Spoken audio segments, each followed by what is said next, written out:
ended up out here. What was the sort of, how did you end up in that house in Palo Alto? Was it something you decided at the last minute? I don't actually remember. I remember bits of the story, but, so I wrote the first version of Facebook January of 2004, right, and released it in February. And the reason why I did it in January was because at the time Harvard had this intersession thing. It's kind of weird, and I think they don't have reading period anymore? I think they've changed it. So now, that's why there's no new startups. Now that because they try to kick out everyone who starts anything interesting there. But that's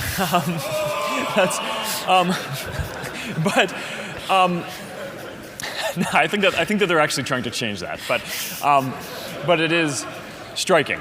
Now they've made it, I think, so finals are before you go away for holidays. But they had this thing before where in January, you basically just have this dead month where you could study for finals. So I was like, all right. Where you could study for finals. You could study for finals. Hypothetically, if you wanted to, you could study for finals. I wondered when I saw it was started in January. It was started in reading period. Yeah. And it was because you had this time where you weren't too busy with stuff. Yeah. Although I actually, I probably should have been studying. There's this other story that I think is very funny, which is I was taking this course, Rome of Augustus, and it was one of the core curriculum classes that we had, and the final was there are these pieces of art that you study throughout the class, and then they give you some, on the final they show you some of the pieces of art, and you have to write about the historical significance of them. And I hadn't really done much of the reading in the class. I mostly just spent my time programming and building stuff that I enjoyed. And I could have used reading period to study for this, but instead I spent it building Facebook. So instead what I did was I hacked together this website where I went and downloaded from the course website the 200 or so images that were going to be potentially on the final. And I just built this very simple site where it showed one of the images, and then you could contribute what you thought was significant about it, and then you could see what other people thought was significant about it. And then then you could go to next, and it would pull up a random one. And then I emailed it to the class list, and I was like, hey guys, I built this study tool, if anyone would find this interesting.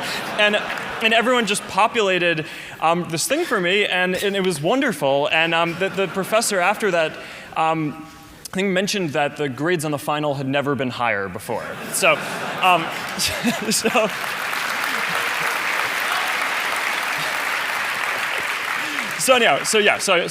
crowdsourced studying so you could work on Facebook. A lot of interesting social dynamics that you can apply to almost any category that you choose to build for.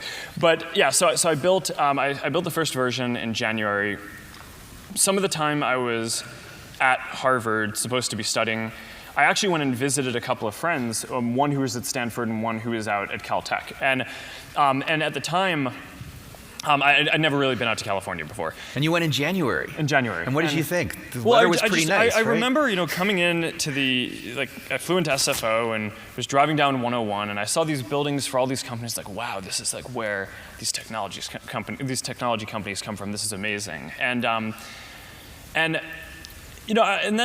I was just like, oh, the weather also is awesome. And I remember I'd been at Harvard for freshman year, and then I stayed there for the summer, and then sophomore year. So by the time that sophomore summer kind of came around, my friends and I were just like, okay, well, let's go somewhere else, right? And let's rent a place in California. So we decided to get a place in Palo Alto, and the idea at the time wasn't that we were not thinking about moving to California or dropping out. The actual thought that was in our mind was, it'll be neat to be around some of these other great companies that are getting built. One day, maybe we'll find something that we'll build a company out of, but surely this isn't it.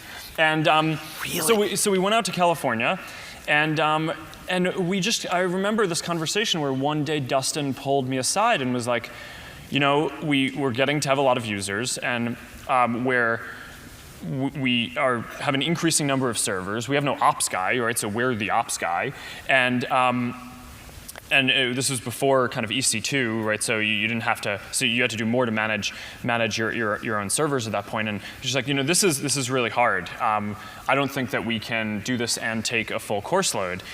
So Harvard has this policy where you can take as much time as you want off from school. So why don't we just take one term off and then just try to get it under control and build the toolings. That way we can go back for spring semester and run it more autonomously. And it'll grow and we'll be able to run it more autonomously. So we did that. And of course, we raised money from Peter Thiel, but we told him the plan, right? And kind of explained what. You told him you might go back to school. Yeah, and I think he didn't believe us. But smarter. He knew what network my effects life could is just do. this long history of people thinking I was going to drop out well before I did. But so then, spring term came along, and we hadn't quite built the tooling and automation. So let's take another term off. And then finally, at some point, we just figured that we were out there. But by then, we had millions of users. So you didn't definitely decide not to go back to school until you had millions of users. Oh yeah. Wow. Hey, I think I could still go back. Harvard has this policy where you can go back for as long as you want. Whatever their policy was, I'm sure they would bend the rules in your case. All right.